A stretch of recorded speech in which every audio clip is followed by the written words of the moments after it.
아라 XR랩의 이영호 대표님 소개시켜 드리겠습니다. 네, 반갑습니다. 안녕하세요. 제가 여러분들하고 오늘 언리얼 XR 콘텐츠 개발 이거에 대해서 얘기하려고 왔습니다. 저는 게임 회사에서 한 15년 정도 일을 했고요. 제 회사 이제 창업한 지는 한 6년 정도 됐어요. 그래서 경력이 한 20년 조금 넘게 되어 있는데 뭐 넥슨부터 시작해서 뭐 제 게임 개인 회사도 창업을 했었고요. 그다음에 마지막 회사는 오늘 제가 언리얼에 관련돼서 말씀드리러 왔지만 마지막 회사는 유니티라는 회사에서 에반젤리스트로 몇 년 있었고요. 지금은 개인 회사로 거의 교육하고 컨설팅 쪽에서 활동을 하고 있습니다.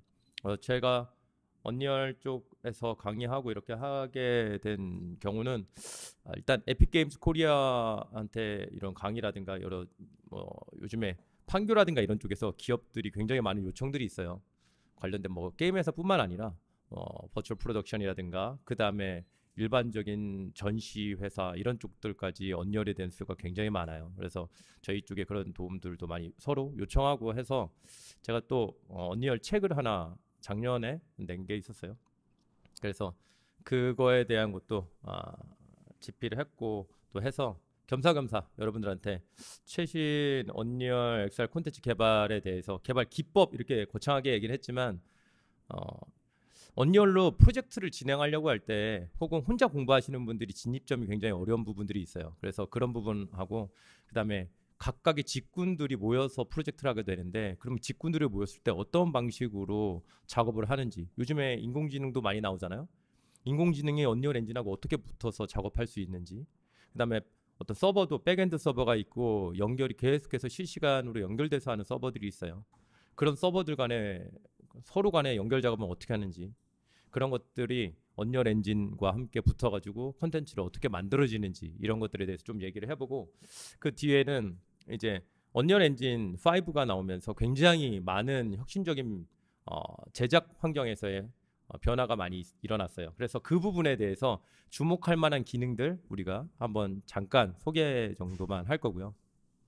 그리고 최신 요즘에 그 메타버스에 대해서도 얘기가 되게 많았었는데 요즘에 조금 인공지능 때문에 줄어드는 타이밍이었던 것 같은데 그렇다고 인공지능이 떴느냐? 인공지능도 아시겠지만 뭐 2차 전지다, 초전도체다 이런 것 때문에 이슈가 확 줄어들었죠. 근데 우리는 투자자의 관점이 아닌 이런 콘텐츠를 개발하는 그런 제작자의 관점에서 이런 어떤 메타버스라든가 이런 콘텐츠를 바라보는 시점으로 한번 에픽 게임즈 즉 언리얼 엔진의 제작사인 에픽 게임즈가 메타버스 플랫폼을 자기네 메타버스 서비스를 어떤 방식으로 그리고 있는지 한번 제 나름대로 해석한 것들을 한번 설명을 해보도록 하겠습니다. 박수와 함께 시작해 보도록 할게요. 자, 제 이름은 이영호고요. 마침 또 제가 언리얼 공인 강사로 활동을 하고 있습니다.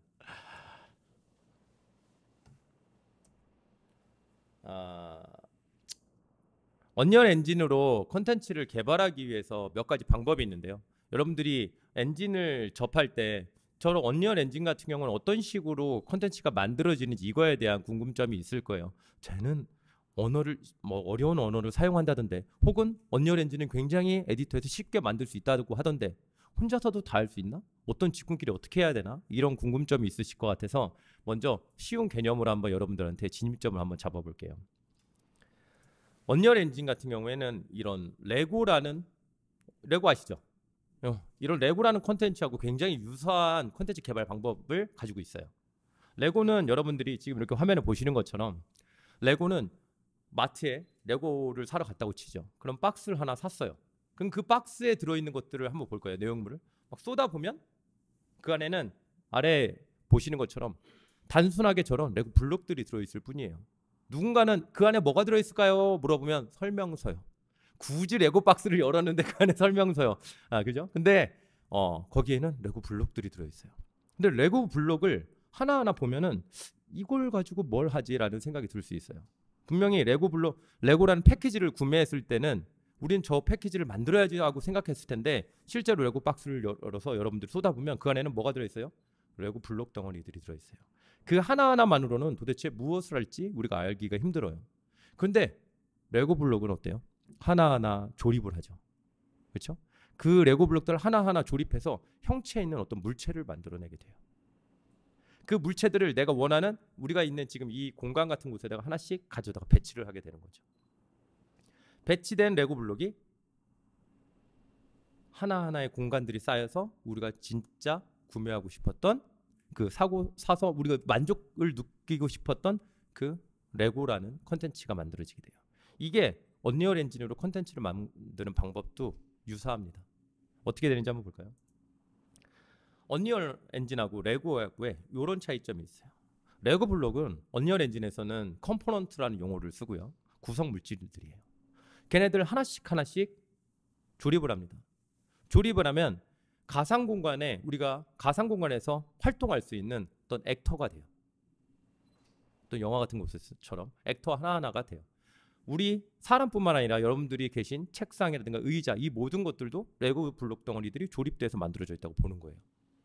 그러면 그렇게 만들어진 물체 레고 블록로 만들어진 물체를 원하는 이런 강의실이나 어떤 여타 공간에다가 갖다 배치하게 되는 거죠. 딱 그림도 제가 적절하게 찾아왔어요. 배치 이렇게. 그렇죠? 저것을 레벨이라는 용어를 얘기해요. 저 레벨 우리가 생각하는 가상 공간에다 하나씩 하나씩 배치를 하게 되는 구조예요. 그러면 그 레벨이 하나만 있느냐? 어떤 건물을 보면 그 건물에는 방이 하나만 있는 건 아니죠. 화장실도 있고 또 여기저기 공간들이 있을 거예요. 그 공간들을 하나하나의 레벨이라고 부르는 거예요. 그 레벨들을 차곡차곡 모아서 무엇을 만들어요? 바로 프로젝트라는 것을 만들게 됩니다. 그게 레고 블록과 언리얼 엔진이 컨텐츠를 만드는 방법과 유사하게 흘러가는 방법론이에요. 그러면 실무에서 그럼 컨텐츠를 만들 때 우리는 무엇을 작업해야 될까라고 보면 언리얼 엔진하고 레고하고 조금 더 세분화돼서 보면 레고 블록을 저렇게 모아가지고 블록을 로봇 같은 저런 블록을 만들어요. 언리얼 엔진에서도 마찬가지로 레고 블록 덩어리들을 저렇게 하나씩 하나씩 모아가지고 하나의 저런 캐릭터 같은 것들을 만듭니다. 저 캐릭터를 우리는 뭐라고 해요? 액터라고 불러요. 그 가상 공간을 유행할 수 있는 액터라고 불러요. 그럼 이게 전체 언리얼 엔진으로 컨텐츠를 만들 때 전체 하나의 총합된 그림이에요. 레벨이라는 전체 프로젝트 안에는 여러 개의 레벨이 있고요. 그 레벨에는 레고 블록으로 조립돼서 만들어진 액터들이 존재합니다. 하나가 아니겠죠? 그 액터들은 컴포넌트들로 이렇게 차곡차곡 모여가지고 만들어져 있어요. 즉 여러분들이 집에 갈 때 이제 여기 오셨다가 이제 집에 간다고 보죠.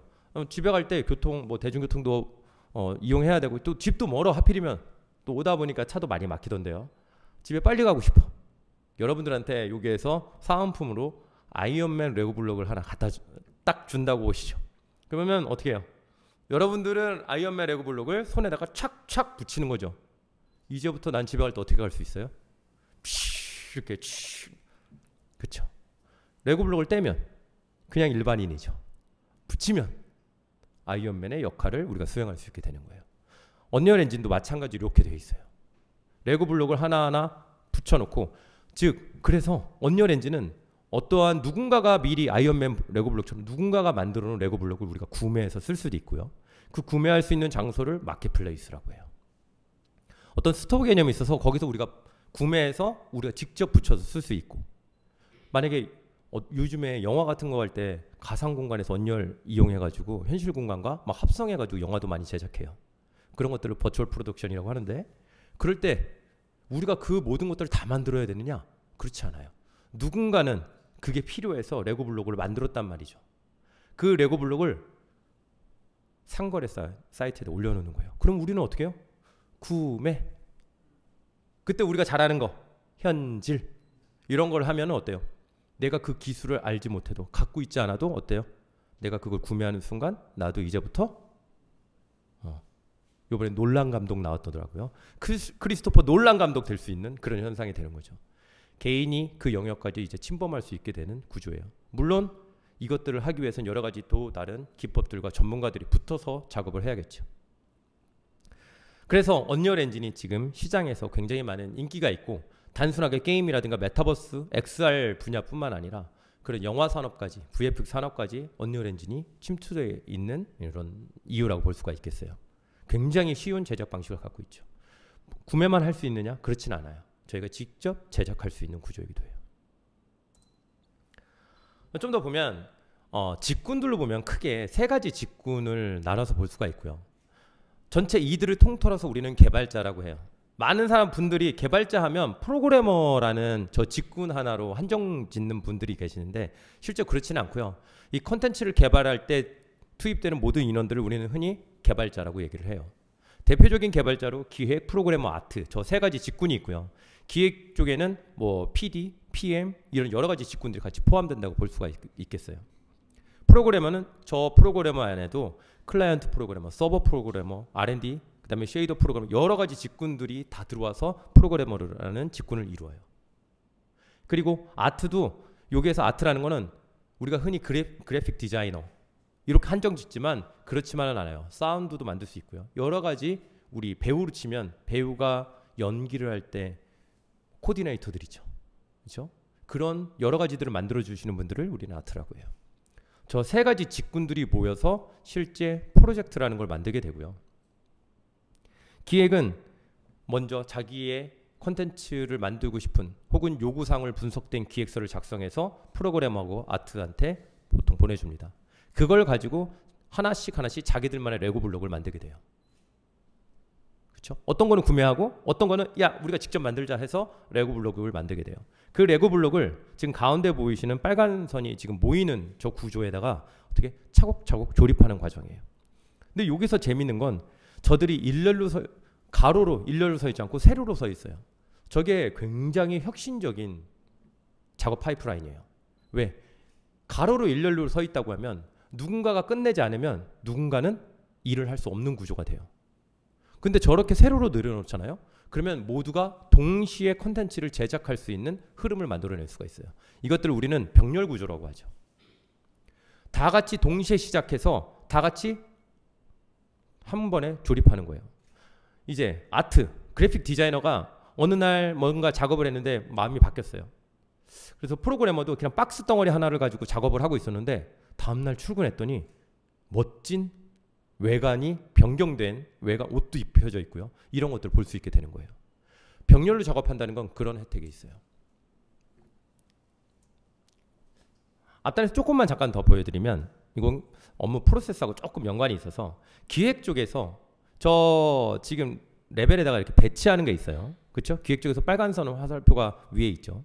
저걸 보면 저런 과정을 레벨 디자인이라고 해요. 하나하나의 가상으로 우리 레고 블록들로 만들어 놓은 액터들을 이 물체를 가상 공간에다 하나씩 배치하는 과정. 기획 쪽에서도 저걸 하고요. 밑에 보시면 아트 쪽에서도 저걸 하고 있어요. 그렇죠? 기획 쪽은 자기의 기획을 설계해서 내가 여기에 이런 장치들을 설계하기 위한 레벨 디자인 방식으로 들어가고요. 이쁘게 만들어내는 게 아니라 내가 기획한 대로 장치들을 무대 장치들을 설계 관점에서 레벨 디자인하는 거예요. 그 다음에 아트들은 어때요? 그렇게 설계된 레벨에다가 이쁘게 실제 사용하는 식생이라든가 나무 같은 거 있잖아요. 건물도 가져다 놓고 사람도 가져다 놓고 물도 갖다 놓고 이런 것들을 만들게 되는 게 또 그들 직군들만의 레벨 디자인이라고 해요. 그러면 각각의 레벨 하나의 장소들이 나오는 것들을 다 뭉쳐서 마지막 최종 저렇게 프로젝트 결과물을 만들게 돼요. 그래서 프로젝트는 저 세 가지 직군들, 저기에는 여러 직군들이 또 포함된 거죠. 그 직군들이 모여서 저 프로젝트를 만들게 됩니다. 작게는 저렇게 딱 3명만 필요할 수도 있고요. 혹은 혼자서 하시는 분들도 계세요. 많게는 큰 기업들은 수십 명에서 수백 명까지 같이 하는 이런 형태로 프로젝트는 제작이 됩니다. 영화 엔딩 크레딧 보면 어때요? 정말 많은 사람들 이름이 올라가죠. 이것도 마찬가지로 콘텐츠를 하나 만들 때 규모가 큰 것들을 만들수록 엔딩 크레딧에는 되게 많은 분들의 이름이 올라간다는 거 이렇게 보시면 될 것 같아요. 그래서 프로젝트 제작 흐름은 이런 방식으로 되어 있습니다. 먼저 제안기획이라는 게 일어나고요. 실제 기획자가 제안할 수도 있고 어떤 클라이언트들의 요구사항을 분석해서 저는 기획서를 만들어내기도 해요. 그리고 그 요구사항을 분석한 걸 가지고 이게 맞는지를 핵심 사항을 검증하는 프로토타이핑이라는 작업을 들어가요. 요즘 많은 회사들이 요즘에 이런 기법을 사용한다고 하더라고요. 최근에 제페토 만든 회사 있죠. 네이버 제트라는 회사도 기획자들한테 업무 롤을 조금 변경했대요. 그래서 전통적으로 요구사항 분석하고 기획서만 쓰던 분들은 다른 여타 다른 것들로 운영 지원이나 이런 쪽으로 옮기고요. 그럼 그들은 기획은 누가 작성해? 그들한테 실제로 프로토타이핑을 만들 수 있는 능력이 있는 사람들하고 이렇게 구분을 했다고 해요. 그래서 너네가 만든 기획, 너네가 프로토타입 한번 만들어봐. 그래서 괜찮으면 실제로 개발 프로젝트를 착수할게. 그래서 기획자들도 어때요? 프로그래밍을 배워야 되는 이런 구조가 될 수도 있는 거예요. 많은 회사들이 요즘에 그런 형태들을 좀 취하고 있다고 합니다. 전통적으로는 기획자가 그 기술까지 갖기는 어렵죠. 하지만 실제로 그런 변화들이 좀씩 일어나고 있어요.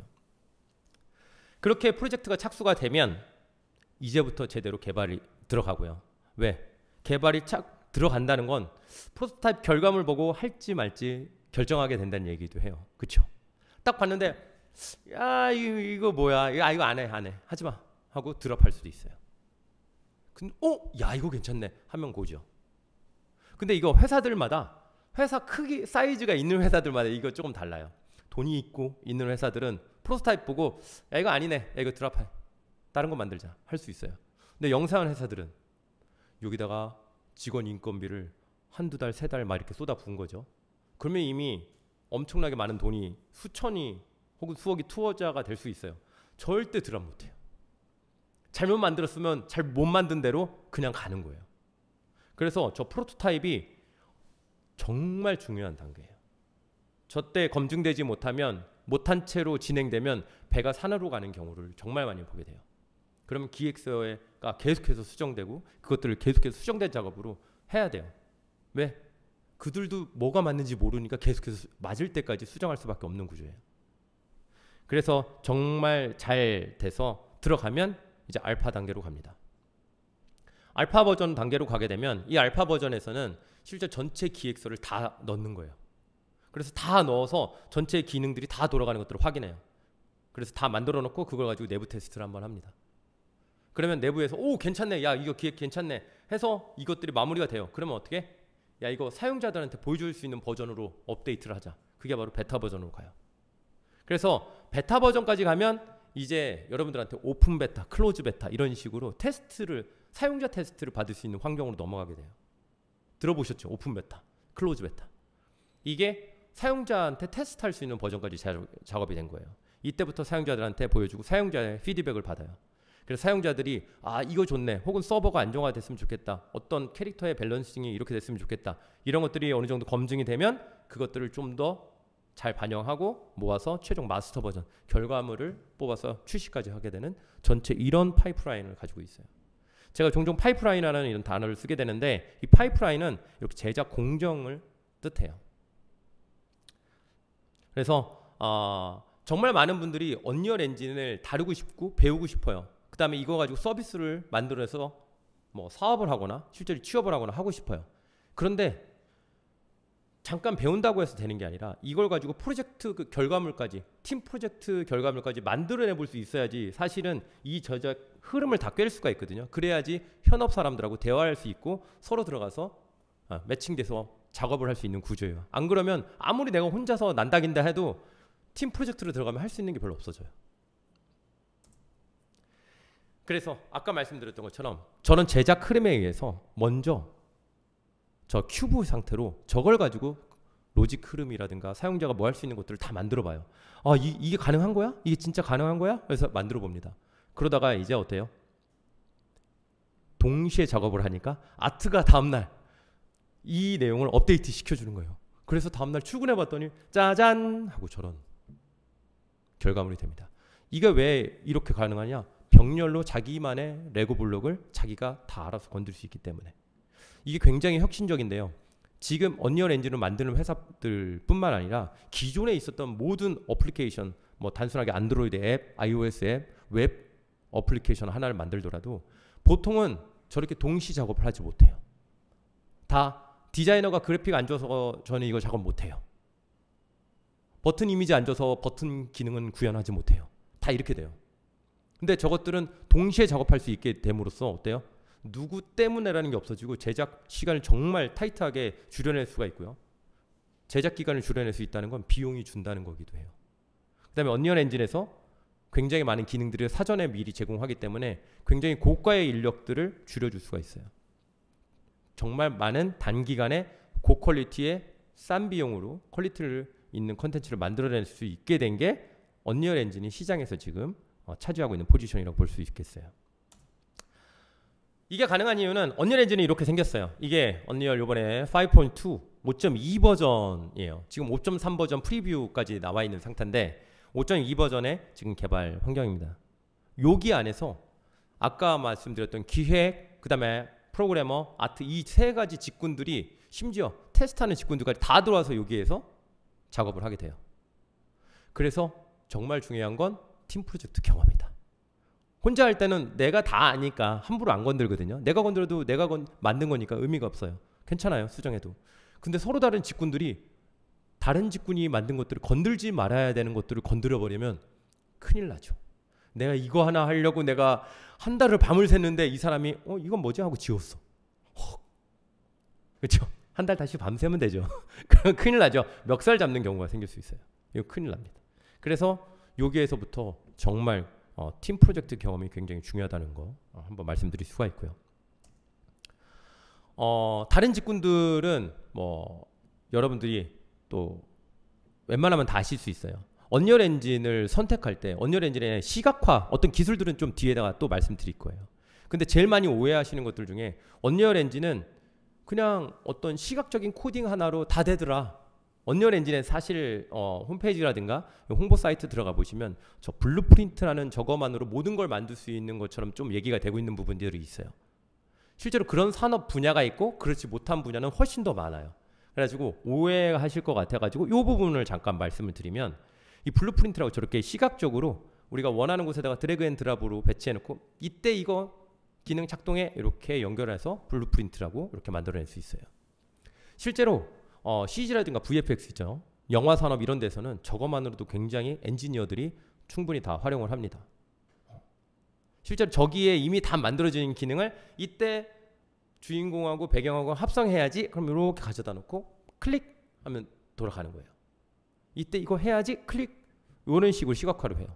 그쪽에서의 엔지니어들은 요 정도 뭐 우리가 자체적인 기술로 세상에 존재하는 이것까지 다 만들 거야 그러면 더 나은 필요한 기술이 있겠지만 기존에 아까 레고 블록을 구매해서 이런 제작을 만들어내는 회사들 같은 경우에는 블루프린트만으로 충분히 그런 정도는 가능해요.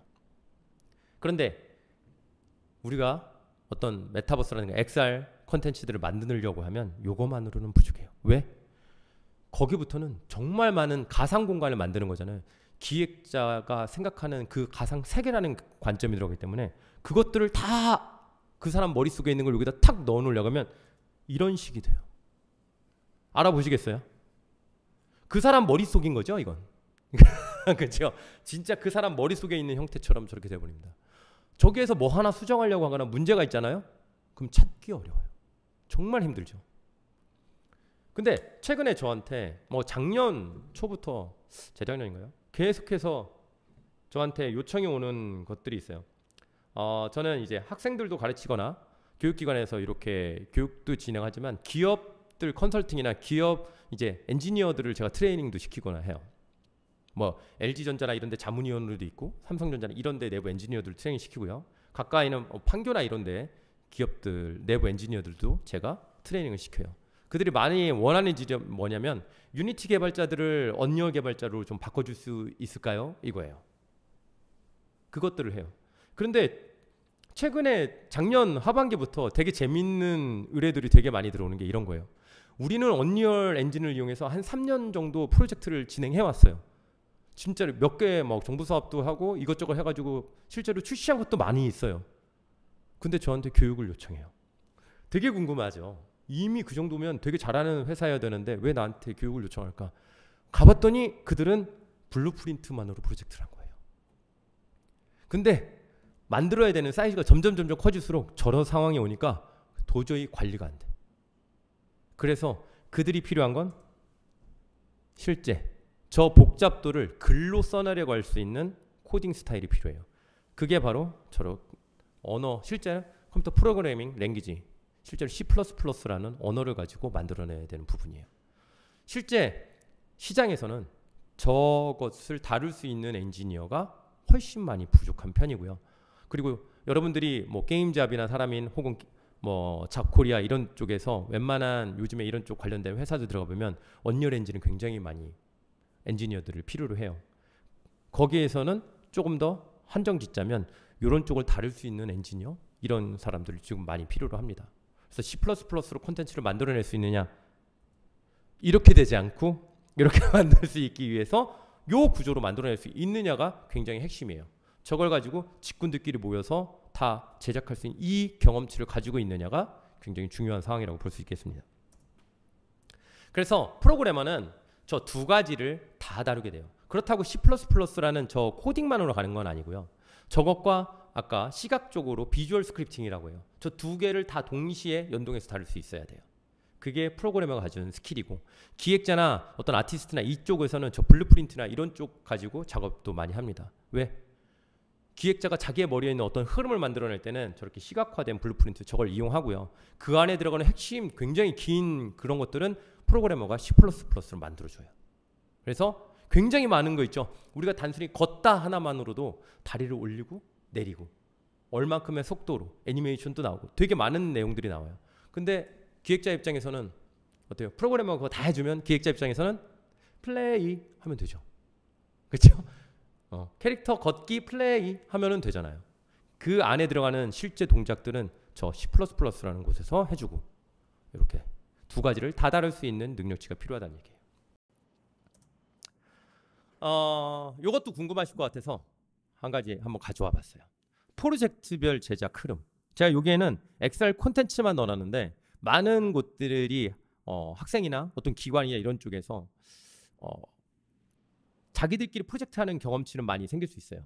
근데 여타 다른 직군들하고 프로젝트 할 수 있는 경험치가 없다 보니 그 직군들하고는 어떻게 프로젝트를 해야 되는지, 혹은 내가 사업을 하고 싶으신 분이면 내가 이런 프로젝트를 만들려면 어떠한 직군들이 필요한지, 그 직군들끼리는 어떤 식으로 연동이 되는지, 이게 아마 실무에서 이런 식으로 프로젝트를 해보지 않으면 알기 어려운 내용이기도 해요. 그래서 제가 기술적인 내용 밑에다가 몇 가지 언리얼 엔진에서 제공하는 여러 가지 기능들 이렇게 얘기하려다가 이 장표를 하나 넣어봤는데, 엑셀 콘텐츠, 오늘 여러분들이 이 자리에 오신 건 어찌 보면 저 맨 앞단에 있는 엑셀 콘텐츠 제작이라는 여기에 대해서 언리얼 엔진이 차지하고 있는 저 부분에 대해서 들어볼까 하고 오셨을 거예요. 근데 실제 프로젝트는 그것보다 더 큰 저들이 다 모여서 프로젝트 하게 돼요. 서버 하면 우리가 네트워크로 통신해서 여러 사용자들이 같이 함께 콘텐츠를 누릴 수 있다라고 하면, 요즘 모든 콘텐츠는 대다수가 다 그렇게 진행하죠. 그렇게 되면 서버라고 해서 같은 서버가 아니라 저 두 가지 서버가 존재를 하고요. 하나는 백엔드 웹 서버라고 해요. 우리가 여러분들 흔히 아는 그냥 네이버나 카카오 같은 그런 웹사이트 있죠. 그들한테 접속해가지고 데이터를 받아오는 구조예요. 실제로 저렇게 많이 활용합니다. 만약에 게임으로 치면 내가 여러분들이 뭐 관리하는 거 있잖아요. 뭐 커피 뭐 게임 한다. 아니면 내 공간을 꾸미는 게임을 하나 한다. 그러면 공간을 꾸밀 때는 꾸미고 막 배치하려고 할 때는 더 이상 그때는 서버하고 아무런 통신하지는 않아도 돼요. 막 배치가 딱 끝났어. 저장 하면 그때 서버한테 야 나 저장했어 하고 알려주면 돼요. 그렇게 단발성으로 되는 곳은 보통 저렇게 웹 서버를 사용합니다. 우리가 흔히 백엔드 웹페이지에서 구성되는 그런 백엔드 서버라고 얘기하고요. 그런데 여러분들이 흔히 XR에서 실시간으로 사용자하고 상호작용을 계속해야 돼요. 얘 움직이는 게 내 눈에도 보여야 되고, 내가 말하면 이 사람도 해야 되고, 원격으로 사용자 컴퓨터를 제어하고 싶어. 이런 것들을 들어가려면 실시간 데이터가 계속해서 왔다 갔다 해야 돼요. 그럴 때는 실시간 서버라는 게 필요해요. 저 두 가지 종류의 서버들이 어떻게 XR 콘텐츠하고 붙어가지고 콘텐츠를 만들게 돼요. 직군이 다르죠. 그래서 저한테 가끔 야 서버 개발자 좀 구해줘 이렇게 끝나요. 말이 그렇게 끝나면 안 되지. 서로 다른 직군이거든요. 저 중에서도 자기 영역이 확실하게 구분되어 있어요. 그 다음에 또 요즘에 생성형 AI가 나오고 있잖아요. 그 다음에 AI 콘텐츠들이 많이 요즘에 뭐 딥페이크라든가 여러 가지 들어와가지고 얼굴 막 XR하고 합성해가지고 해주는 기술들이 있어요. 그럼 AI하고 우리가 같이 프로젝트를 하고 싶다. 그때 XR 콘텐츠하고 AI하고 다이렉트로 붙을 수도 있어요. 하지만 여러분들이 서비스하고 싶은 분야는 여러분들 스마트폰이라고 하죠. 그럼 스마트폰에서 AI가 구동되게는 하기가 되게 힘들어요. 하드웨어적인 어떤 제약 때문에. 그러면 그런 콘텐츠는 어떻게 만들까요? 내가 사진 탁 찍었더니 나를 갑자기 어린 사람으로 슉 만들어주는 그런 콘텐츠들이 있잖아요. 그렇죠? 이거 어떻게 만들어줄까? 그런 것들은 어떻게 AI가 별도로 저기에 존재를 하고요. AI하고 우리 XR하고 다이렉트로 붙어가지고 통신하는 게 아니라 보통은 저렇게 중간에 중계를 해주는 서버가 붙어요. 그래서 중계 서버를 통해서 AI 머신은 따로 두고 그들하고 이렇게 서로 상호작용하면서 저렇게 통신해서 최종 클라이언트에 붙게 되는 구조예요. 요즘에 여러분들 빅데이터라는 단어도 많이 듣죠. 그 빅데이터, 그 다음에 또 AI도 듣고 또 XR도 들어요. 각각이 다 어떤 포지션을 차지하고 있는지 잘 모르실 것 같아요. 빅데이터, AI, XR. 그쵸? 제가 간단하게 그거 설명을 하나 해드리면 빅데이터는 지금 여러분들이 눈을 깜빡거리고 숨 쉬는 것 자체도 데이터예요. 성별 자체도 데이터예요. 그것들을 가지고 아직 우리는 아무것도 할 수 없어요. 그것들을 의미 있는 데이터로 만들어내서 하게 해주는 게 의미 있는 데이터로 만들어내주는 게 뭐냐면 AI가 하는 거라고 보시면 돼요. 데이터 자체로는 아무것도 아니에요. 근데 그 데이터를 가지고 AI가 어떻게 해요? 우리가 필요한 형태로 의미 있는 데이터 덩어리로 만들어서 결과치로 만들어주는 거예요. 그럼 그렇게 됐다고 해서 우리가 당장 AI를 접할 수 있느냐? 그게 아니에요. AI가 우리한테 사용성 있게 다가와 주려면 어떻게?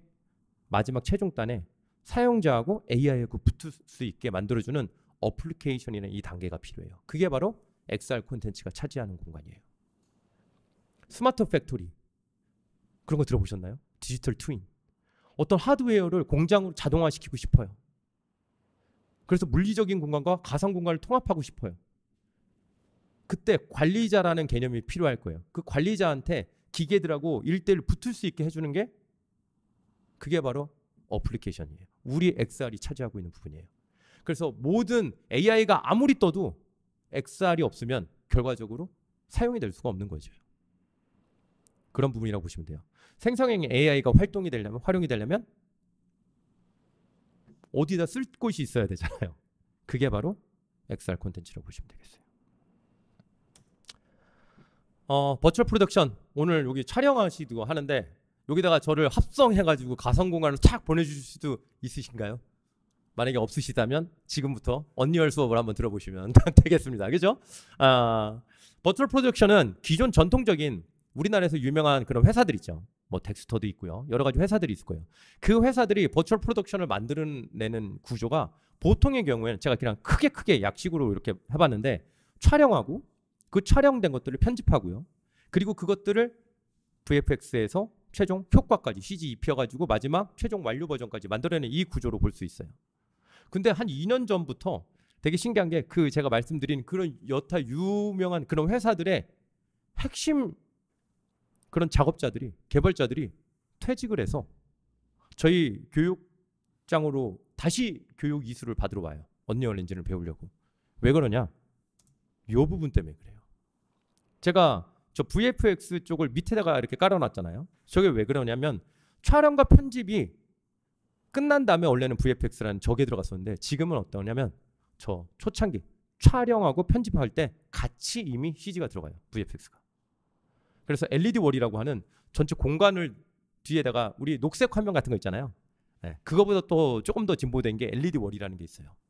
거기에다가 가상 공간을 띄워놓고 저하고 합성해가지고 보여주게 되는 거죠. 실시간으로 합성을 합니다. 아이돌 뮤직비디오도 실제로 그렇게 하고요. 그 다음에 광고에서도 CG 들어가는 것들은 요즘에 굉장히 그런 촬영 기법을 많이 사용해요. 판교나 여기 그 다음에 어디죠? 저 파주 이런 데들 가면 또 광명에도 이런 XR 스튜디오 같은 거 생겼는데 거기에서 이런 것들을 촬영할 수 있는 것들을 제공합니다. 굉장히 많은 변화가 있죠. 실제로 국내 뭐 서울 대작전 이런 거 아세요?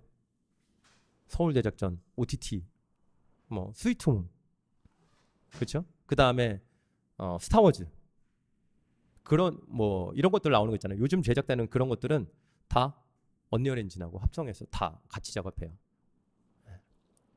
그래서 굉장히 많은 파이프라인을 바꿔놨기 때문에 전통적으로 저 VFX 파이프라인에 있던 제작자들이 할 수가 없어요. 언리얼 엔진을 사용해서 자기들이 해야 되는 역할들이 굉장히 많아졌거든요. 그래서 경쟁력이 떨어지기 때문에 다시 와서 재교육을 받는 경우가 굉장히 많아졌습니다. 자, 제가 시간 좀 확인하려고요. 앞으로 얘기하게 될 게 이제 조금 더 이제 진짜 언리얼 엔진에서 요즘 4점대에서 제가 최근 4점대 마지막 버전으로 썼는데 쓰고 한 6개월 정도 지나니까 갑자기 5 버전이 나왔어요. 좀만 이따 쓸걸. 또 재집필 하고 있으니까요.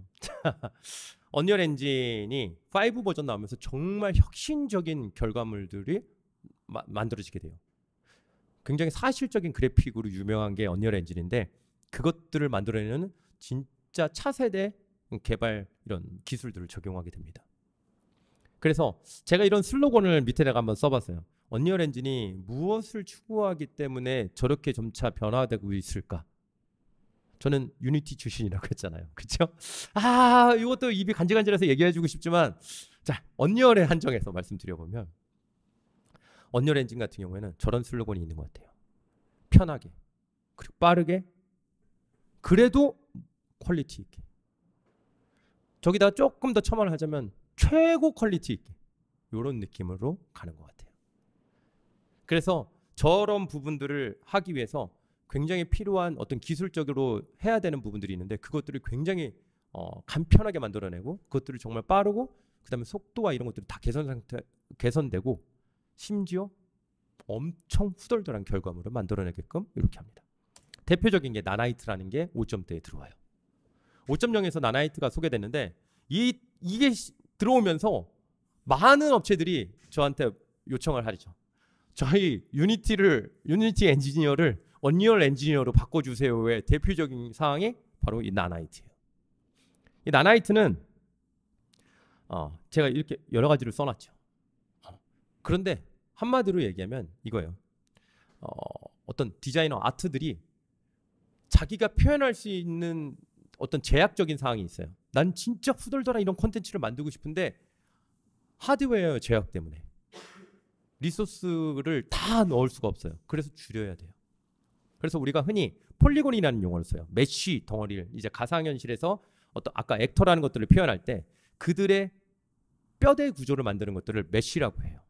그 메쉬 덩어리들을 만드는데 걔네들을 만들 때 하위 단위가 폴리곤이라는 형태로 써요. 삼각형 덩어리들인데 그 삼각형을 한 10,000개 이상 쓰면 우리가 흔히 하이 폴리곤이라고 얘기해요. 그리고 한 1,000개 미만으로 쓰면 로우 폴리곤이라고 해요. 중간은 미드 폴리라고 얘기해요. 그런데 그게 뭐냐면 우리한테 제약상을 되게 많이 주는 거예요. 우리 여러분들 어디 공원이나 이런 데 조각물들 보면은 삼각형 덩어리로 이렇게 해가지고 보여있는 거 있죠. 그런 게 대표적인 로우 폴리곤이에요. 네. 그런데 그것들을 폴리곤을 훨씬 더 많이 넣어. 그러면 지금 보이는 저처럼 굉장히 디테일한 표현들을 할 수 있어요. 근데 이렇게 하려면 제약이 너무 많아. 실제로 구동시키기 어려울 정도로 많아져요. 특히나 여러분들 모바일 단말기에서. 근데 이 나나이트가 들어오면서 그 제약을 깹니다. 수백만 폴리곤을 쓸 수 있게 해줬어요. 즉 우리 영화하고 우리 애니메이션 있잖아요. 여러분들 요즘에 얼마 전에 나왔던 뭐죠? 인사이드 비슷한 그 인사이드 아웃하고 비슷한 엘리먼트인가 뭐 그런 애니메이션이 있는 것 같아요. 그런 애니메이션을 만들 때는요 어떻게 하냐면 실제로 이 가상 공간 하나하나의 점덩어리들이거든요. 걔네들을 모아가지고 삼각형을 만들어요. 근데 그것들을 영화라든가 일반 애니메이션에서는 화면을 캡처 뜨는 방식을 사용해요. 그래서 렌더링 건다고 해요. 그 캡처를 1초에 24프레임 24장 이상을 찍으면 그 정도로 해서 부드럽게 출력을 하면 이게 애니메이션인 거예요. 우리 여러분 흔히 책 있잖아요. 어렸을 때 그런 거 한번 해보셨죠? 모서리 끝에다가 빈 여백에다가 이렇게 그림 하나 그리고 다음 장에다 그리고 쫙 넘기면 어때요? 팍 움직이는 느낌 나잖아요. 이거 하나하나는 우리가 프레임이라고 하는데요. 그것을 애니메이션 쪽에서 한 24프레임 정도로 사용을 해요. 그러면 어떻게 되는 거예요? 우리가 흔히 하는 픽사나 디즈니 이런 쪽에서 뭐를 해요? 그렇게 한 땀 한 땀 그린 것들을 가지고 24프레임을 다 캡처를 떠요. 근데 그 시간이 엄청 걸리죠. 그 느낌을 살리기 위해서. 그런데 그들이 이제 언리얼 엔진이라는 것들을 쳐다보기 시작해요. 왜? 얘는 실시간으로 하거든요. 거기서 해가 뜨고 지는 것들을 묘사하려고 하면 야, 이 노가다가 몇 날 며칠 걸릴지 모르는 거예요. 그래서 이거는 우리는 그런데 뜨고 지는 것들을 실시간으로 표현할 수 있어요. 굉장히 사실적인 그래픽으로 그들이 표현할 수 있는 것만큼. 그래서 그런 영화라든가 애니메이션 산업에서 이들을 가져올 수밖에 없고, 그리고 이 나나이트가 거기에 핵심이라고 보시면 돼요. 이 나나이트는 그 안에 들어가는 어떤 우리가 페이크라고 하거든요. 그럴듯해 보이게끔 하는 것들을 넘어서서 진짜 사용되는 그 데이터 덩어리 하나하나로 다 표현할 수 있게 해주는 게 바로 나나이트예요. 여기에는 저 폴리곤이라는 저 수백만 개의 폴리곤을 한 방에 그릴 수 있게 해주고요. 심지어 거리가 멀어지면 실제로 세밀도를 제가 이렇게 지금 보이지만 이 세밀한 게 제가 한 1km로 갔다면 여러분들이 제가 어떻게 보이겠어요? 점으로 보이겠죠. 그 점을 굳이 사실적이게 되게 디테일하게 그릴 필요가 없죠. 정밀도를 떨어뜨리게 해요. 그것을 우리는 LOD라고 합니다. 레벨 오브 디테일. 세밀화 정도를 낮추게 되는 거예요. 이 거리에 따라서. 그것들을 이들이 자동으로 다 수행을 해줍니다. 그 모든 것들을 다 자동으로 해주면서 굉장히 사실적인 퀄리티를 보여주게 돼요. 그래서 이것들을 할 때 우리가 흔히 그 사진과 같은 현실과 같은 그래픽이라고 해서 그 우리가 흔히 포토메트릭 이런 그래픽이라고 하죠. 그런 사실적인 그래픽을 만들 때 특히나 영화 산업 이런 쪽에서 어때요? 언리얼 엔진을 쓸 수밖에 없는 구조예요.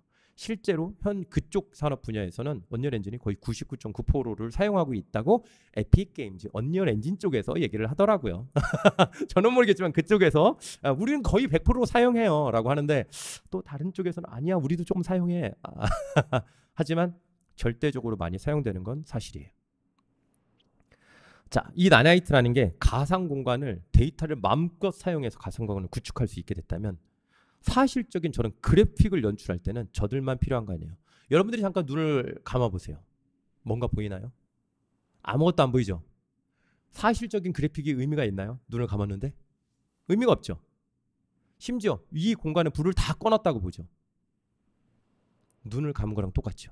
즉 여러분들이 봤을 때 우와 정말 사실적이고 굉장히 훌륭한 그래픽이다라고 하려면 빛이 있어야 돼요. 그 빛을 표현하기 위한 게 바로 루멘이라는 거예요. 자, 위에는 루멘이 적용되지 않은 거고요. 밑에는 루멘이 적용된 거예요. 단순하게 쟤를 껐다 켰다 했을 뿐인데 저 정도의 효과가 납니다. 실제 현장에서는요. 그래픽 디자이너들 중에서 뭐 속칭 막말로 노가다라는 표현을 많이 쓰죠. 이 노가다가 제일 심한 직군들 중에서 배경 그래픽 디자이너가 굉장히 심해요. 왜? 저 느낌을 연출하기 위해서 우리가 흔히 라이트 매스라고 하거든요. 저 공간을 연출하기 위해서 빛을 배치를 하고 그림자들이 이렇게 나오겠지 하고 베이크라는 걸, 렌더링이라는 걸 걸어요. 여러분들이 흔히 인테리어 뭔가를 하고 싶잖아요. 그러면 인테리어 업체들한테 가보면 이런 공간이 될 거예요 하고서 사진 한 장 이렇게 캡처된 사진 한 장 보여줘요. 그런 것들이 가상 미리 될 거예요라고 하는 미리 스케치된 것들을 이렇게 보여주는 것처럼 이것도 그 렌더링이라는 그 장면을 들어가요. 사진 한 장 찰칵 찍는 거죠. 근데 엄청 오래 걸려요. 그런데 엄청 오래 걸렸는데 잘못됐네. 그럼 어때요? 수정한 다음에 또 클릭 또 엄청 오래 걸려요. 이게 몇 날 며칠이 걸리기도 합니다. 그래서 완전히 몇 천만 원짜리 고가의 장비를 써도 굉장히 몇 시간에서 며칠까지 걸리기도 해요. 굉장한 노가다죠. 그럼에도 불구하고 어때요? 내 느낌이 아니야. 그러면 하다 보면 여러분들은 어떨까요? 짜증나죠. 이거 그냥 그리고 말지. 그래서 그립니다. 그쪽에서 저 라이트 맵이라고 하거든요. 빅! 한 다음에 렌더링 걸어서 이미지 한 장이 나와요. 저기 이미지예요. 맵이라는 단어가 들어가면 이미지라고 보시면 돼요. 이미지가 나와요. 캡처된 이미지가. 그러면 그걸 가지고 포토샵으로 갖고 가요. 어떻게 해요? 한 땀 한 땀. 진짜 여기다 그림자가 들어가야지. 한 땀 한 땀 그림자를 그리는 거예요. 이건 손맵이라고 해요. 손으로 그림을 그리는 거죠. 그림자 영역들을. 그렇게 해서 여러분들이 아는 그런 콘텐츠들이 나오는 거예요. 어때요? 근데 엔진이 버전이 바뀌어. 되게 좋은 기능이 나왔대. 그래서 다시 업데이트하려면 다시 라이트맵 하려면 어떻게 해요? 그 노가다를 또 해야 되죠. 정말 힘든 작업이 바로 배경 그래픽 디자이너들이 저 라이트 매핑하는 작업이에요. 근데 저 루멘이 들어오면서 어때요? 진짜 사실적인 정말 최고로 잘 베이킹된 그 라이트 맵 그렇게 만들어진 캡처된 그 이미지를 실시간으로 해줘요. 루멘이. 그래서 작업 효율을 엄청나게 올리고 퀄리티도 올리고 어때요? 밤샘 야근을 줄여주게 되죠. 이게 저 루멘이 나나이트와 함께 들어와서 지금 보시는 저 그래픽들을 만들어내는 거예요. 이게 언리얼 엔진 5가 나오면서 저 루멘과 나나이트가 바로 시각적으로 어떤 전시 공간 있잖아요. 그렇죠? 미디어 아트 전시라든가 촬영, VFX 하는 거. 이 모든 공간에 언리얼 엔진이 훅 들어오게 되는 게 저 두 개의 엔진이 저 두 개의 기능이 나오면서 어쩔 수 없는 선택이에요. 저게 나오면서. 그럼 다른 엔진에서 이 정도를 제공하지 않느냐? 하고 싶죠. 까지만 말씀드릴게요. 하고 싶다. 근데 이거는 정말 다른 관점에서 보시는 거예요. 여러분들 이거 보세요. 그 명품하면 생각나는 명품이 뭐가 있을까요? 에르메스. 나는 프라다가 제일 비싼 줄 알았어. 근데 그거보다 좀 더 비싼 브랜드가 뭐 샤넬도 있고 에르메스도 있고 막 이렇게 좀 있더라고요. 그렇죠? 그들은 우리가 총칭 뭐라고 해요? 명품. 그렇죠? 그렇죠. 그렇지 못하고 가성비 좋은 거 뭐가 생각나요? 브랜드? 옷이라고 하면? 아, 그렇죠. 유니클로? 네. 비슷한 이름의 엔진들이 있죠. 근데 전혀 다른 시장이에요. 유니클로도 한정판으로 만들면 어때요? 진짜 퀄리티 좋은 것들 나오죠. 네. 그런 것들을 만들 수 있게끔 다른 엔진에서는 그렇게 제공합니다. 근데 다른 시장이죠. 점유율은 누가 높아요? 유니클로가 훨씬 높죠. 명품은 들어도 위아래 다 명품으로 해도 히트텍은 뭘 입어요? 유니클로. 그렇죠? 점유율은 정말 높아요. 그래서 전혀 다른 시장이죠. 근데 명품은 명품이 차지하는 소규모 시장이지만 그들만의 시장이 있죠. 언리얼 엔진이 지금 차지하고 있는 부분이라고 보시면 돼요. 언리얼 엔진이 왜 그런 시각적으로 후덜덜한 이런 느낌을 연출하기 위한 그런 시장에서 언리얼 엔진을 찾을까요? 세상한테 야, 나 좀 봐줘라 이걸 하고 싶으니까. 그런 것들을 만들고 싶은 회사는 소규모 회사라도 언리얼 엔진을 택하는 거죠. 세상한테 나를 알리고 싶어서. 그렇죠? 가성비 좋은 것들을 피하려 하면 이제 그런 엔진 쪽으로 넘어가는 거고요. 이거는 철저하게 다른 시장이기 때문에 그 제품이 이상하다라고 얘기할 거 없어요. 다른 제품이니까. 뒤에서도 얘기했지만 비전 프로가 애플에서 만든다고, 그렇죠? 애플에서 비전 프로로 나오면서 그 회사 주식도 엄청나게 뛰었어요. 왜? 비전 프로 하면서 애플에서 그래요. 여기 얘기해도 되겠지. 유니티라는 엔진을 얘기합니다. 유니티라는 엔진이 차지하고 있는 시장은 바로 그래요. 어떤 그런 경량화되어 있는 그 와이어리스 이런 와치라든가 스마트폰이라든가 이런 경량화되어 있는 곳에서는 선택권이 없어요. 어디로 가요? 유니티로 가는 거예요. 그런데 그걸 내놓으면서 세상한테 애플이 야, 우리 거 봐라 라고 하고 싶어요. 그럴 때는 뭘 선택하겠어요? 그 회사는 이걸 선택하는 거죠.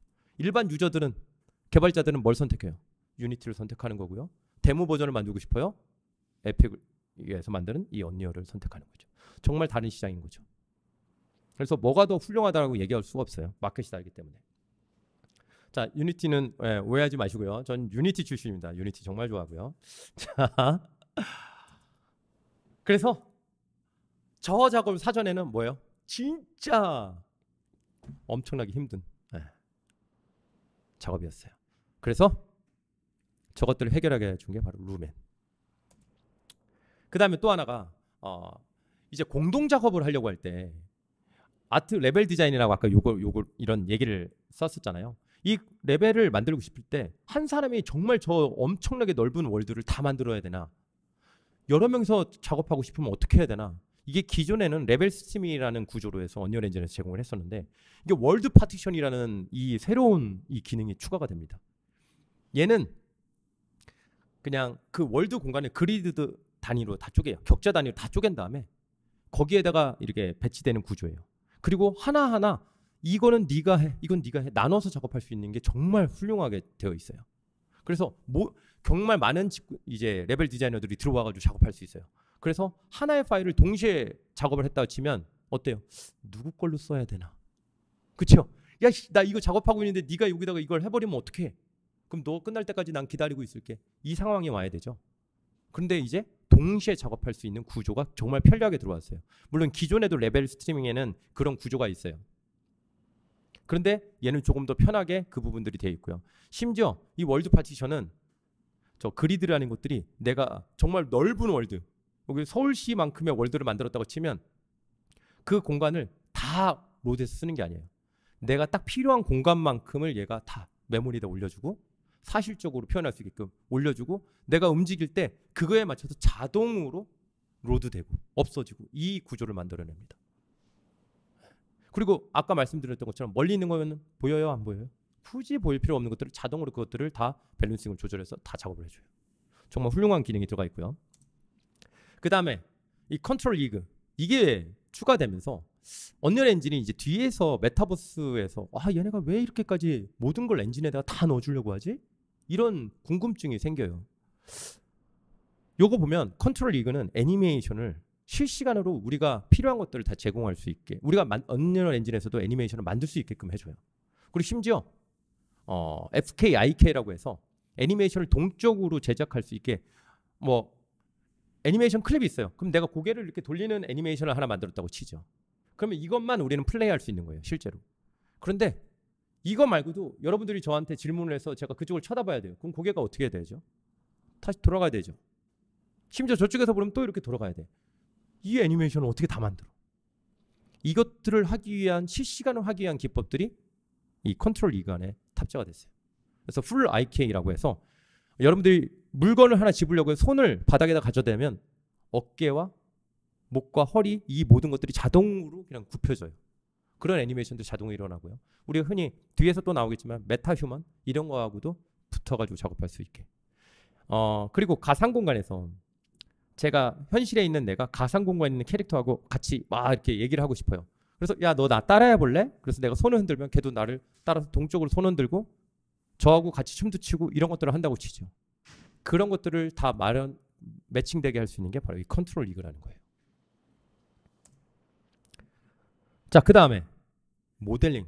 아까 말씀드렸던 것처럼 언리얼 엔진은 5 버전이 들어오면서 엔진에다가 다 넣어줄 거야. 이런 기능을 해요. 아까 유니티라는 엔진 잠깐 말씀드렸잖아요.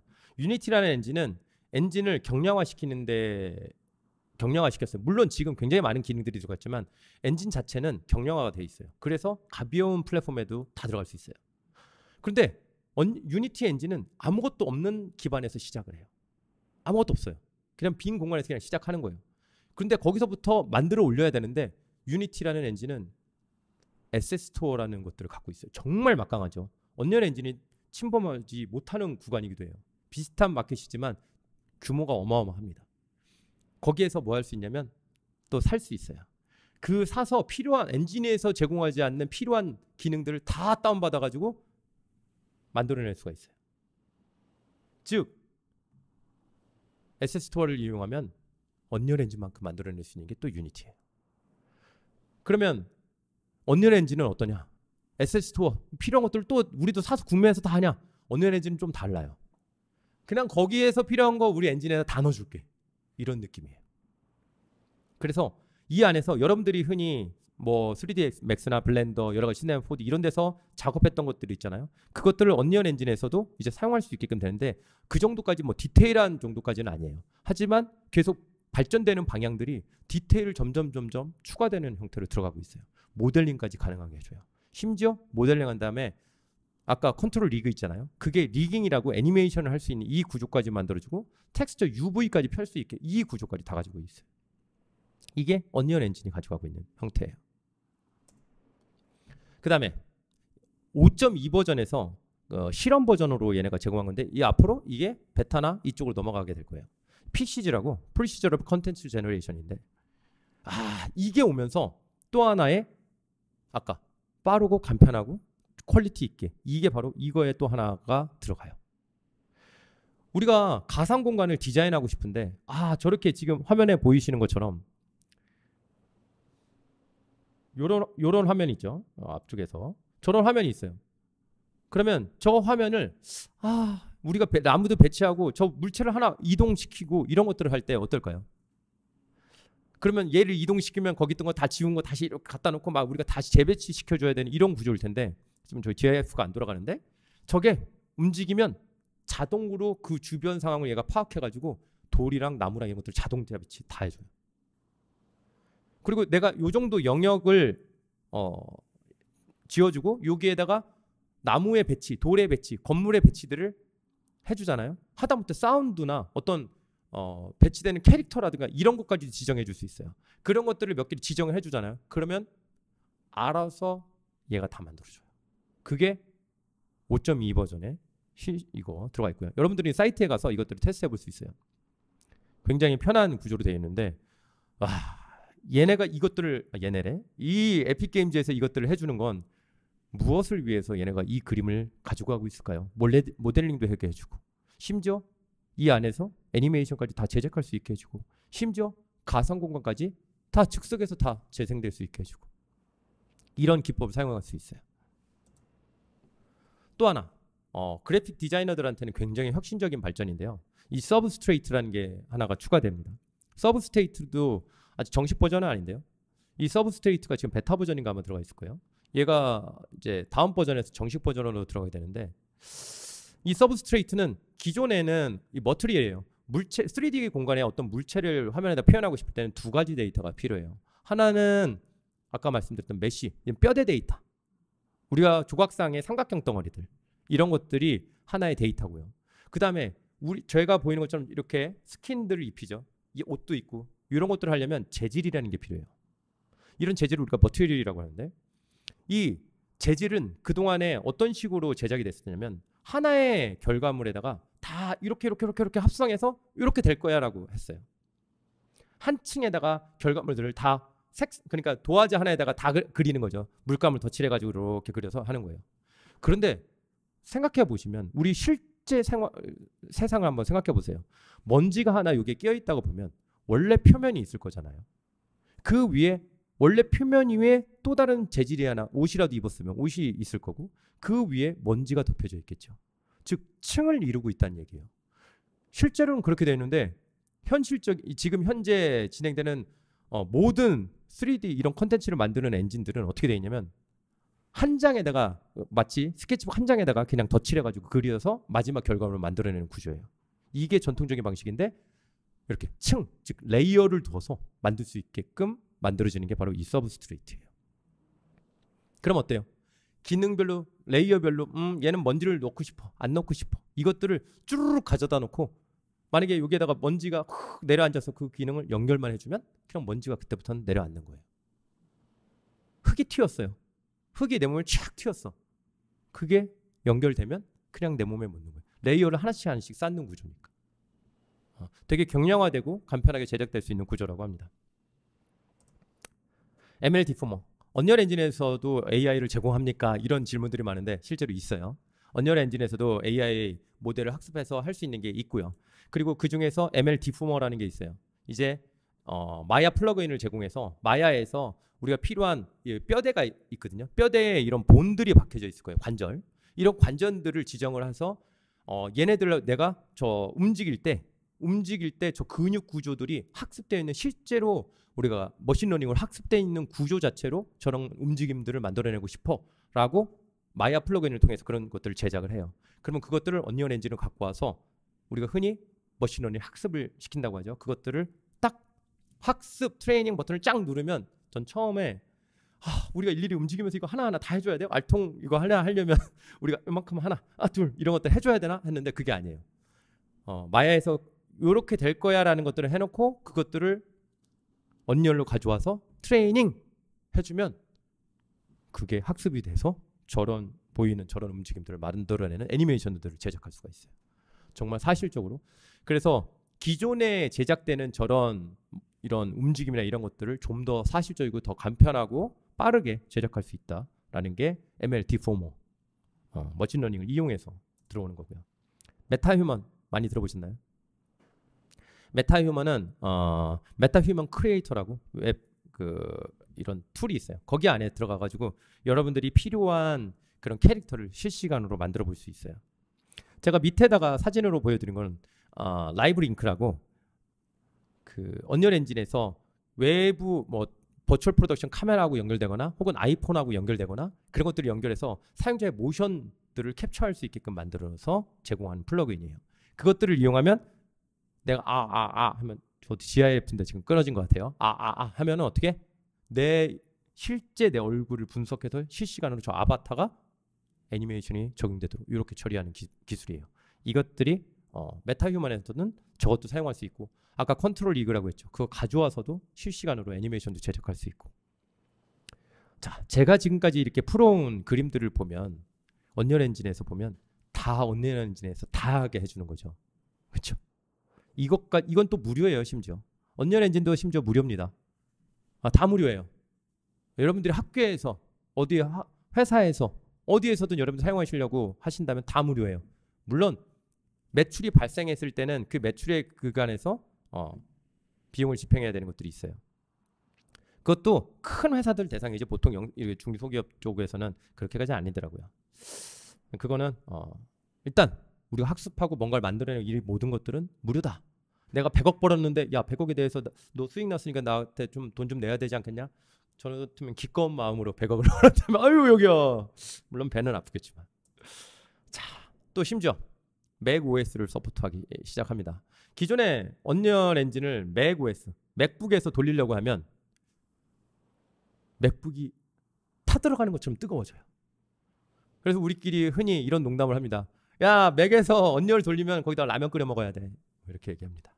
왜요? 그만큼 발열이 심해요. 그랬는데 최근 이제 언리얼 엔진 5.2 버전에서 지금 애플 실리콘을 대응한다. 즉 애플에서 제공하는 칩셋을 제공한다는 얘기예요. M1 칩셋, M2 칩셋 이런 것들을 대응을 하거든요. 대응을 하면서 무슨 일이 생기느냐? 그 안에서 돌아갈 수 있는 언리얼 엔진 에디터를 이제 배포할 수 있게 된 거예요. 그래서 지금 여러분들은 예전에 언리얼 엔진으로 뭐 콘텐츠를 하고 싶어 그럼 무조건 뭐 윈도우 PC 사 이렇게 했거든요. 근데 지금 맥북도 완전 풀 기능이 들어가지는 않았어요. 지금 계속해서 대응 중이라. 근데 이제 맥북에서도 언리얼 엔진을 돌릴 수 있게 됐다는 거 이거 말씀드리고요. 그래서 어느 기관이나 학교나 아니면 회사 같은 데도 그 아이맥이라든가 큰 이런 것들을 보유하고 있는 곳들이 많아요. 네. 그런 데는 언리얼을 사용하고 싶은데 그를 사용할 수 없는 구조예요. 근데 이제 그런 것들도 활용할 수 있는 시기가 이제 됐다는 거. 그 다음에 버추얼 프로덕션, 언리얼 엔진은 아까 앞단에서 미리 많이 말씀드려가지고 이것들은 바로 넘어가고요. 버추얼 프로덕션에서는 거의 이쪽에서는 언리얼 엔진을 진짜 빼놓고는 얘기할 수가 없어요. 그냥 이쪽은 언리얼 엔진으로만 거의 가능하다고 보시면 돼요. 지금 현재 한국에서는 외국도 별반 다르지 않을 거고요. 어떤 카메라 이거하고 연동된 제작되어 있는 어떤 목업을 만들더라도 거기에서 돌아가는 모든 것들이 다 어떻게 언리얼 엔진하고 다 붙어서 돌아가게끔 되어 있어요. 그래서 제작 현장에 가보시면 굉장히 큰 스튜디오에 실제 뒤에 엔지니어들은 저 뒤에 우르르 있는데 거기 가서 보면 언리얼 엔진 켜놓고 블루프린트로 이거 켜줄까요? 예 이렇게 예 요거들을 해요. 그래서 실시간으로. 그래서 저 모든 것들이 갖춰져서 어떻게 되느냐? 이들이 꿈꾸는 부분은 저는 요거라고 봅니다. 왜? 이들이 이걸로 수익을 많이 내고 있거든요. 일반적으로 메타버스라고 하면 모든 분들이 정의하는 건 다 다를 거예요. 뭐 게임도 메타버스다, 뭐도 메타버스다. 하다못해 배달의 민족도 메타버스 아니냐부터 시작해서 정말 많은 메타버스들이 있을 거예요. 근데 한정 지어 볼까요? 메타버스라고 생각이 들면 전 세계적으로 메타버스가 되네 안 되네 하면서 제일 많이 드는 게 VR, AR을 많이 해요. 기기의 한계 때문에. 근데 여러분들이 아는 메타버스, 유명한 메타버스 플랫폼 중에 VR이 되는 거 뭐가 있을까요? 생각해 보세요. 게더타운이라는 거 아세요? 게더타운이 VR로 하나요? 아니죠. 제페토 아세요? 제페토가 VR로 하나요?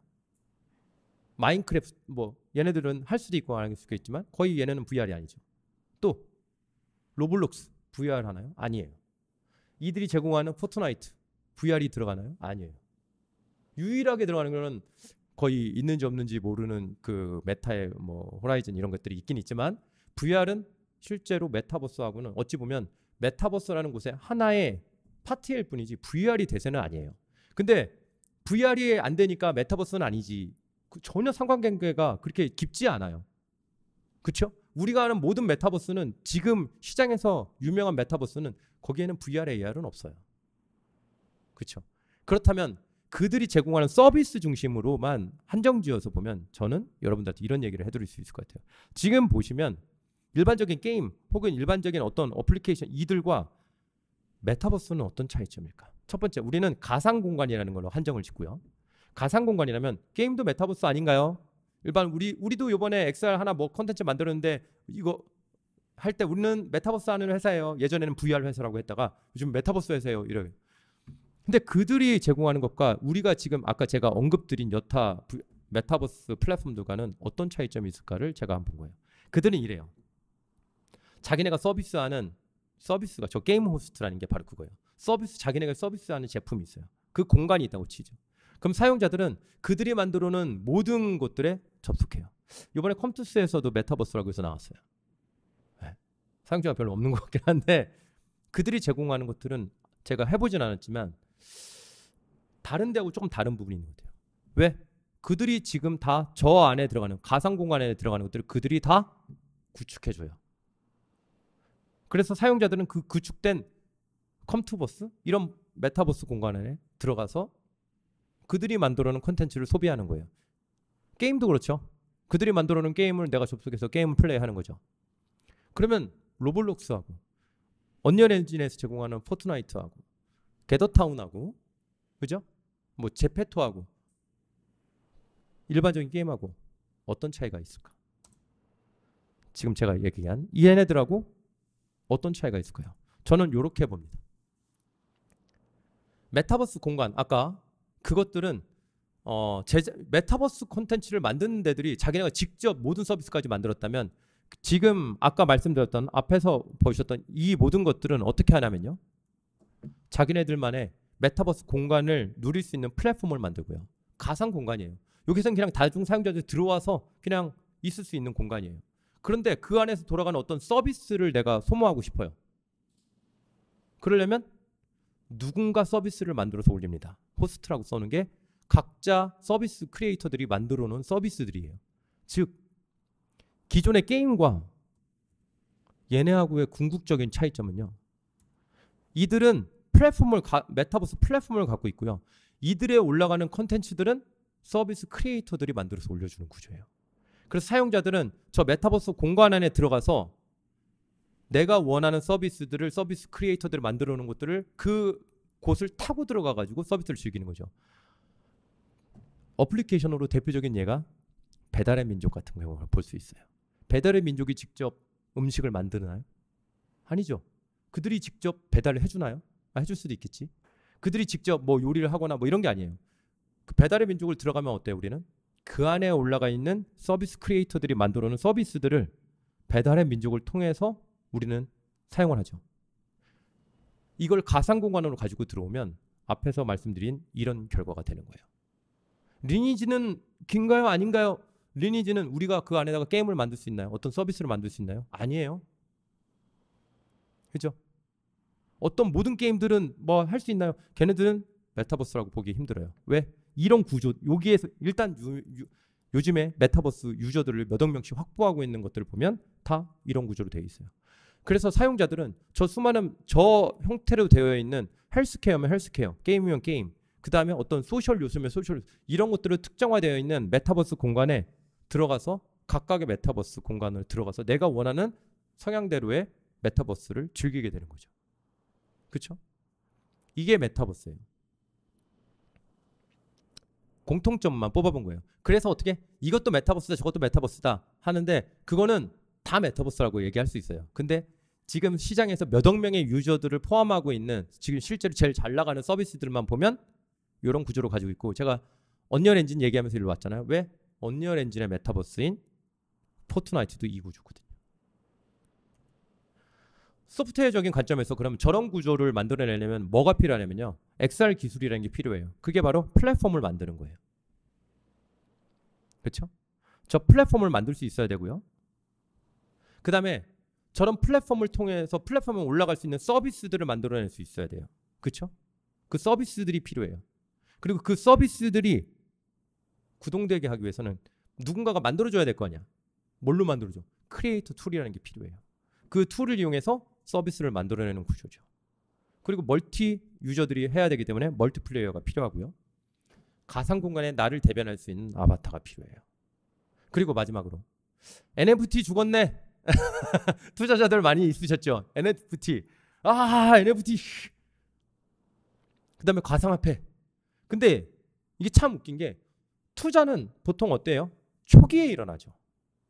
어때요? 메타버스도 가상화폐, NFT도 다 어때요? 초기에 일어나요. 그러면 지금은 죽은 시장이냐? 그게 아니라 그들은 이제 증명해야 되는 시기예요. 성장성에서 드디어 증명해야지 증명한 시장이 우리한테 오는 거예요. 메타버스하고 NFT 이 모든 것들이 지금 어떤 시장이냐면요. 증명하는 시장이에요.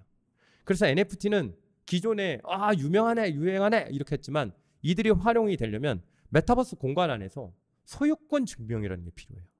이거 누구 거니? 이거 네 거야. 그 공간 안에서 하나의 유니버스니까. 그리고 그 공간 안에서 가상화폐도 필요한 거.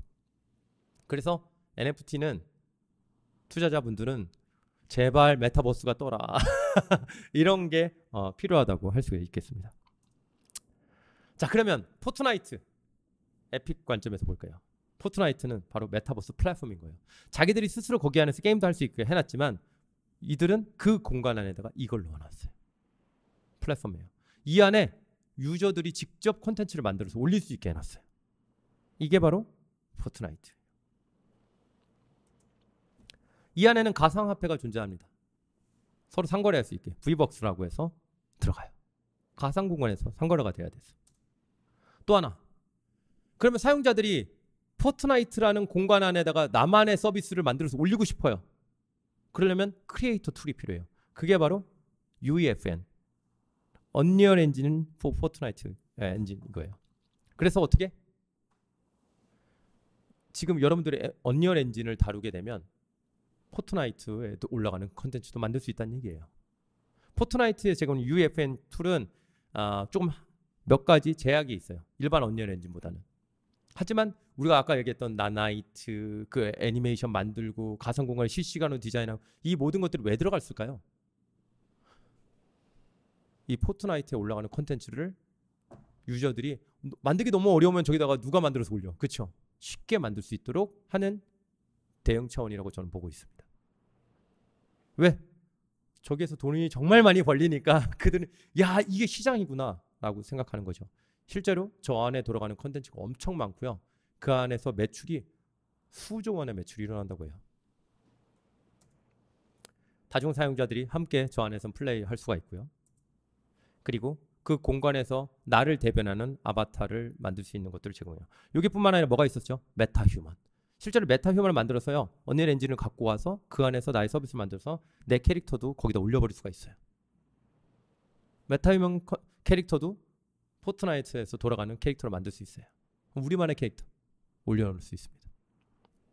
재밌죠?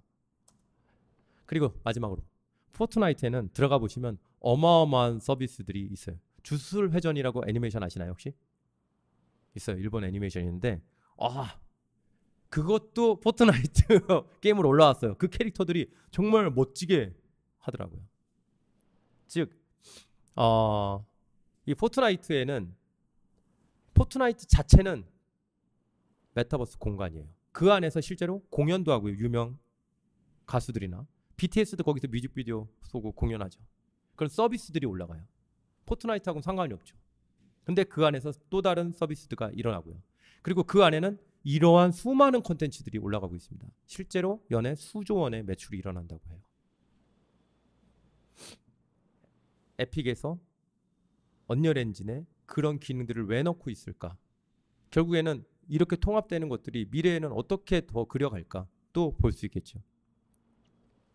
이게 제가 생각하는 이제 언리얼 엔진, 에픽 게임즈에서 언리얼 엔진의 계속 방향성이라고 봐요. 그럼 앞으로 추가될 것도 이 가상 공간을 사용자들이 얼마나 편하게 만들어낼 수 있게 할 수 있을까? 그리고 굉장히 고퀄리티.